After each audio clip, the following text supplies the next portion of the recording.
بچے جو ہے ہماری وہ بات نہیں سنتے. کیوں نہیں سنتے؟ ایک ہوتی ہے بات اور ایک ہوتی ہے ذات. دیکھیں ذات جب بندہ ذات کو مان لیتا نا تب بات مانی جاتی ہے.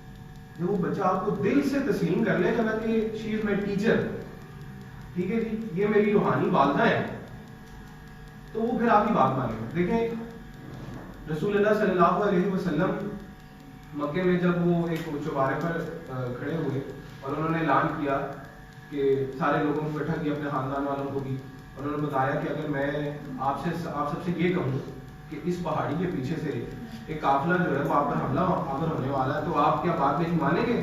سب نے کہا ہم بالکل مانیں گے. پوچھا گیا کیوں؟ نے کہا ہم نے آپ کو ہمیشہ سچا اور ایماندار پایا.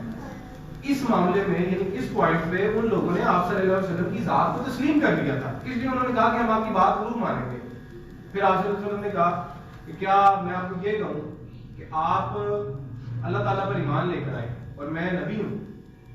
تو سب نے نہیں مانا, خوش تھے, جن میں سب سے پہلے حضرت علی رضی اللہ تعالیٰ یعنی یہ تھے. اب انہوں نے ذات کو مان لیا تھا, جس نے ہر انداز میں ذات کو مان لیا تھا رسول اللہ صلی اللہ علیہ وسلم کی, تو انہوں نے ان کی بات کو بھی مانا.